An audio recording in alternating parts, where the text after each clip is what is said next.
नमस्कार, Rajesh sir classes में आपका स्वागत है। इस वीडियो में केमिस्ट्री के कुछ महत्वपूर्ण प्रश्नों पर चर्चा होगी जो यूपी बोर्ड, सीबीएसई बोर्ड तथा अन्य बोर्डों में बार बार पूछे जाते हैं। तो देखिए प्रश्न संख्या 1, संयोजन अपक्रिया किसे कहते हैं अथवा संयोजन अपक्रिया पर टिप्पणी लिखिए। तो देखिए उत्तर, वे रासायनिक अपक्रियाएं जिनमें दो या दो से अधिक पदार्थ, तत्व अथवा यौगिक संयोग करके एक पदार्थ का निर्माण करते हैं संयोजन अपक्रियाएं कहलाती हैं। वे रासायनिक अपक्रियाएं जिनमें दो या दो से अधिक पदार्थ में तत्व अथवा यौगिक हो सकते हैं संयोग करके एक पदार्थ का निर्माण करते हैं संयोजन अपक्रियाएं कहलाती हैं। देखिए यहाँ पर उदाहरण है। उदाहरण यहाँ पर हाइड्रोजन और ऑक्सीजन से जल का निर्माण। यहाँ हाइड्रोजन और ऑक्सीजन परस्पर संयोग करके जल का निर्माण, एकल पदार्थ का निर्माण कर रहे हैं, एक पदार्थ का निर्माण कर रहे हैं। दूसरा है कार्बन ऑक्सीजन के साथ क्रिया करके कार्बन डाइऑक्साइड गैस बनाती है। यहाँ पर कार्बन किससे क्रिया कर रही है? ऑक्सीजन से क्रिया करके क्या बना रही है? Carbon dioxide. यहाँ पर दो पदार्थ हैं, एक कार्बन है, दूसरा ऑक्सीजन, और संयोग करके एक पदार्थ कार्बन डाइऑक्साइड गैस का निर्माण कर रही हैं। अगला प्रश्न 2, श्वसन को ऊष्माक्षेपी अपक्रिया क्यों कहते हैं? जीव कोशिकाओं में ऑक्सीजन की उपस्थिति में भोजन ग्लूकोज का ऑक्सीकरण होना श्वसन कहलाता है। जीव कोशिकाओं में ऑक्सीजन की उपस्थिति में भोजन का ऑक्सीकरण होना श्वसन कहलाता है। ग्लूकोज के ऑक्सीकरण से कार्बन डाइऑक्साइड तथा जल बनते हैं तथा ऊर्जा भी उत्सर्जित होती है। यहाँ पर क्या है?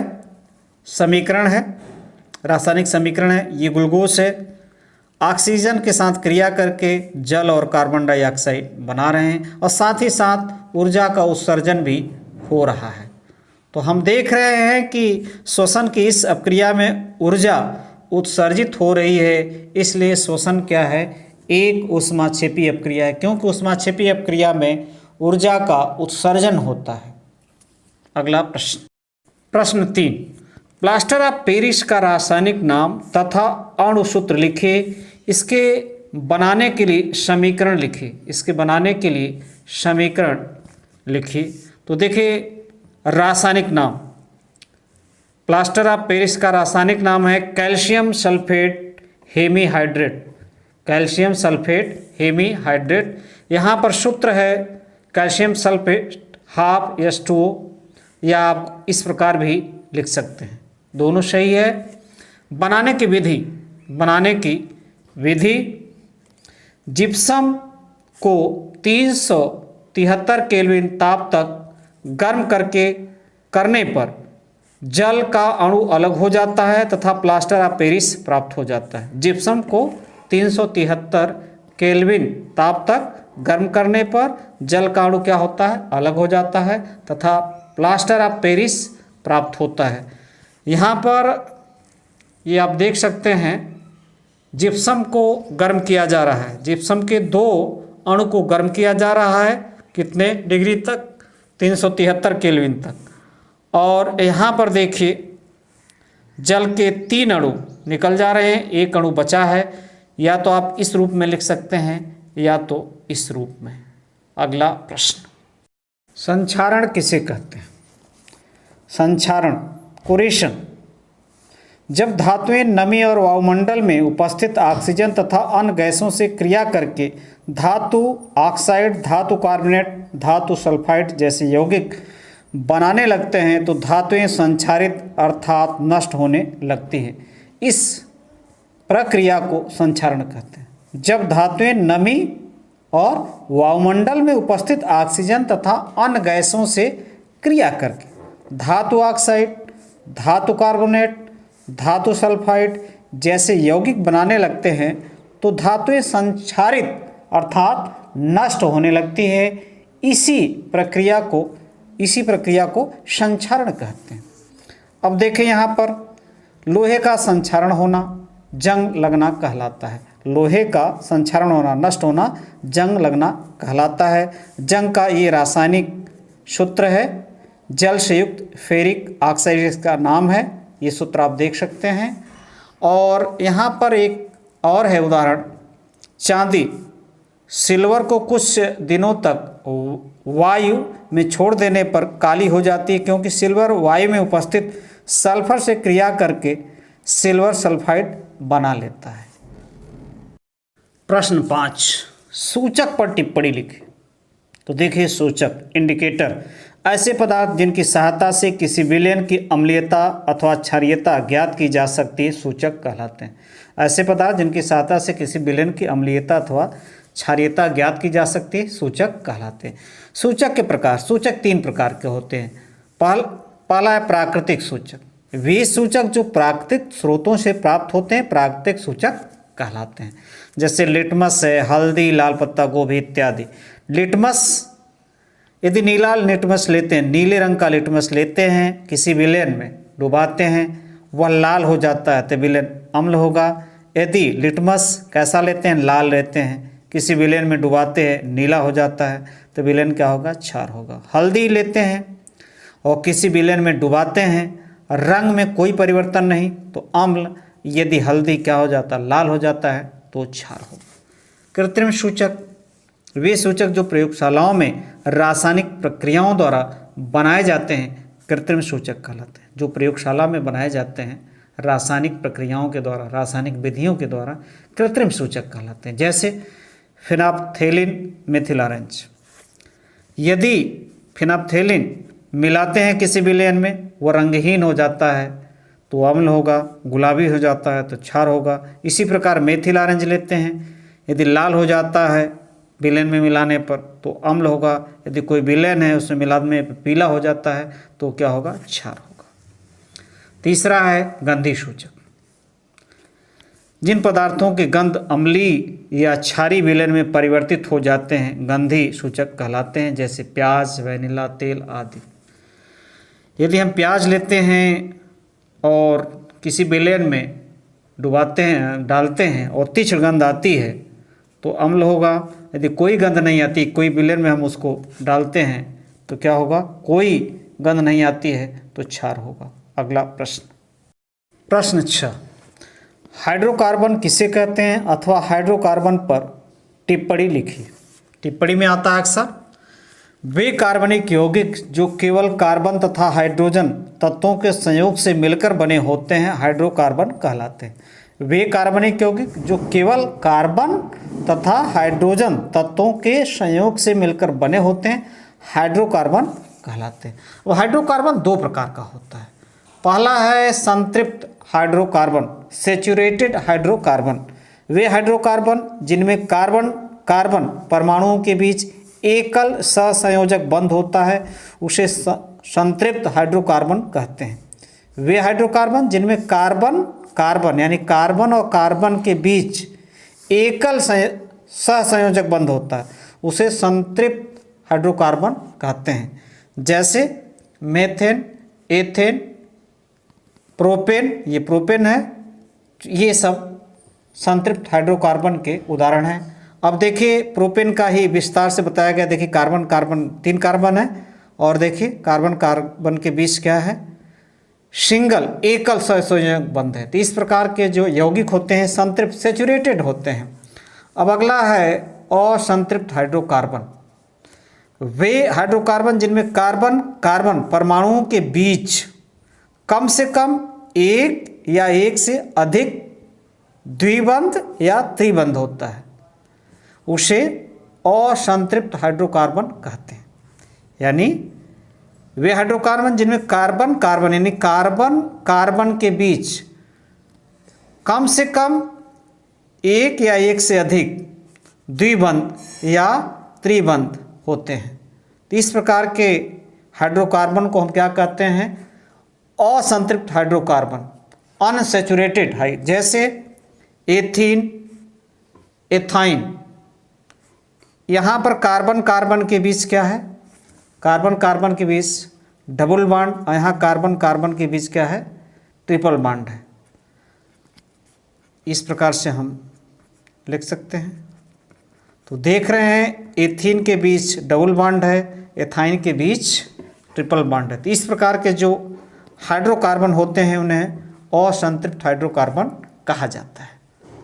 7वां प्रश्न, बहुलीकरण से क्या तात्पर्य है, स्पष्ट कीजिए। जब एक ही यौगिक के दो या दो से अधिक अणु परस्पर संयोग कर उच्च अणुभार वाले यौगिक का निर्माण करते हैं तो इस प्रक्रिया को बहुलीकरण अथवा बहुलकीकरण कहते हैं।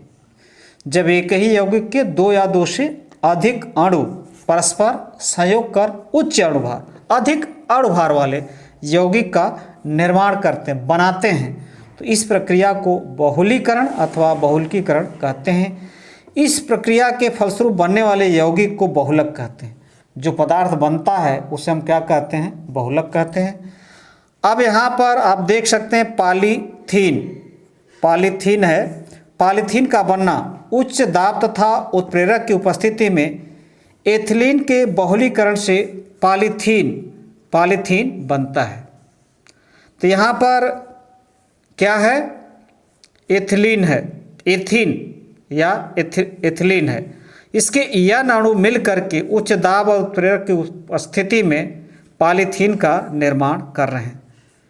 यहाँ पर यन अणु है। अगला प्रश्न 8, साबुन क्या है? साबुन बनाने की एक विधि लिखिए।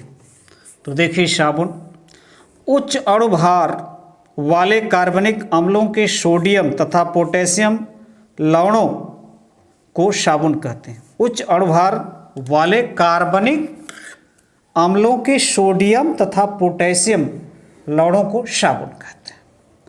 अब यहाँ पर है सोडियम स्टीयरेट। इसका सूत्र आपके सामने CH35COONA, कठोर साबुन अर्थात कपड़ा धोने का साबुन।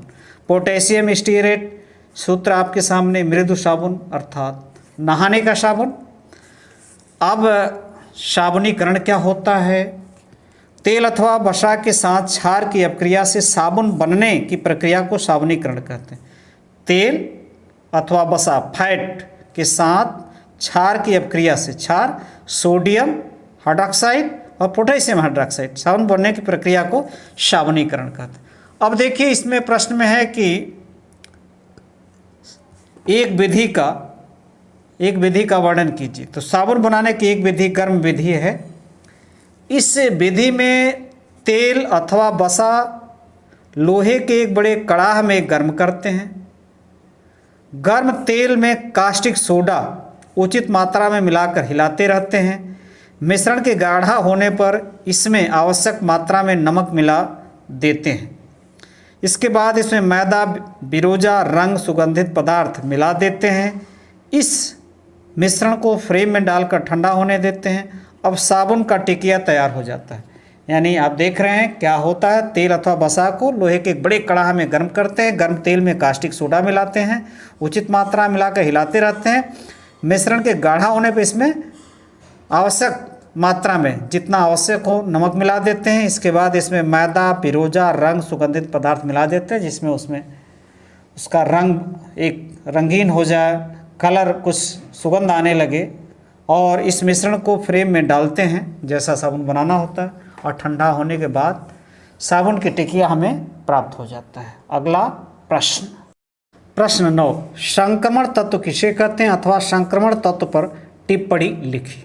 तो देखिए, संक्रमण तत्व, ट्रांजिशन एलिमेंट्स, वे तत्व जिनके डी कक्षक आंशिक रूप से भरे होते हैं संक्रमण तत्व कहलाते हैं। वे तत्व जिनके डी कक्षक आंशिक रूप से भरे होते हैं संक्रमण तत्व कहलाते हैं। हम जानते हैं एस, पी, डी, एफ कक्षक होते हैं किसी कक्षा में, कोश में। तो इसमें डी कक्षक आंशिक रूप से भरे होते हैं संक्रमण तत्व में। अब यहाँ मैग्नीज है। अब इसको हम देख रहे हैं, इसका इलेक्ट्रॉनिक विन्यास यहाँ लिखा है। और डी कक्षक में 10 एलिमेंट होते हैं, 10 इलेक्ट्रॉन होते हैं, लेकिन यहाँ पर 5 हैं। हम जानते हैं एस में 2, पी में 6, एफ में 14 और डी में 10 होते हैं। आयरन का इलेक्ट्रॉनिक विन्यास है, यहाँ भी आंशिक रूप से ही भरा है। डी कक्षक में कितने इलेक्ट्रॉन हैं? 6। कोबाल्ट है, यहाँ भी 7 है। तो इस प्रकार के जो तत्व होते हैं वो क्या कहलाते हैं? संक्रमण तत्व, क्योंकि इनका डी कक्षक आंशिक रूप से भरा होता है। संक्रमण तत्व आधुनिक आवर्त सारणी में यस ब्लॉक और पी ब्लॉक के मध्य डी ब्लॉक में स्थित। ये कहाँ स्थित है? D block. इसी नाते इन्हें डी ब्लॉक कहा गया क्योंकि डी इनका आंशिक रूप से भरा रहता है। संक्रमण तत्व की विशेषताएं। संक्रमण तत्वों में सबसे बाहरी कक्षा से पहले कक्षा की डी कक्षक में इलेक्ट्रॉन भरते हैं। बाहरी में नहीं जाते, उसके पहले जो डी कक्षक रहता है उसमें भरते हैं। संक्रमण तत्व परिवर्ती संयोजकता प्रदर्शित करते हैं, यानी जैसे आयरन का 2 और 3 होता है, तो इस प्रकार की संयोजकता संक्रमण तत्व प्रदर्शित करते हैं। संक्रमण तत्वों में उत्प्रेरक का गुण होता है। संक्रमण तत्व जो होते हैं उसमें उत्प्रेरक का गुण होता है। संक्रमण तत्व रंगीन आयन बनाते हैं, इनका जो आयन होता है वो रंगीन होता है। संक्रमण तत्व जटिल यौगिकों का निर्माण करते हैं। संक्रमण तत्व क्या करते हैं? जटिल यौगिकों का निर्माण करते हैं। प्रश्न 10, दीर्घाकार आवर्त सारणी की विशेषताएं लिखी। तो देखिए दीर्घाकार आवर्त सारणी की विशेषताएं। पहला, दीर्घाकार आवर्त सारणी में तत्वों को उनके बढ़ते हुए परमाणु क्रमांक के आधार पर रखा गया है। दीर्घाकार आवर्त सारणी में तत्वों को उनके बढ़ते हुए परमाणु क्रमांक के आधार पर रखा गया है। इस सारणी में 7 क्षैतिज पंक्तियां हैं जिन्हें आवर्त कहते हैं और 18 ऊर्ध्वाधर स्तंभ हैं जिन्हें समूह या वर्ग कहते हैं। तीसरा, परमाणु क्रमांक 58 से 71 तक लैंथेनाइड श्रेणी, परमाणु क्रमांक 58 से 71 तक लैंथेनाइड श्रेणी और परमाणु क्रमांक 90 से 103 तक एक्टिनाइड श्रेणी के तत्वों को आवर्त सारणी के नीचे 2 क्षैतिज पंक्तियों में अलग से रखा गया है। चौथा है, इस सारणी में तत्वों को उनके इलेक्ट्रॉनिक विन्यासों के आधार पर 4 खंडों क्रमशः S block, P block, D block तथा एफ ब्लॉक में विभाजित किया गया है। पांचवा, इस आवर्त सारणी के आवर्त में बाएं से दाएं जाने पर तत्वों के गुणों में क्रमिक परिवर्तन होता है। तत्वों के गुणों में क्या होता है? क्रमिक परिवर्तन होता है, धीरे धीरे परिवर्तन होता है। इस आवर्त सारणी के वर्ग में ऊपर से नीचे जाने पर तत्वों के गुणों में क्रमिक परिवर्तन होता है। जैसे बाएं से दाएं जाने पर क्रमिक परिवर्तन, वैसे ऊपर से नीचे आने में क्रमिक परिवर्तन होता है। नमस्कार।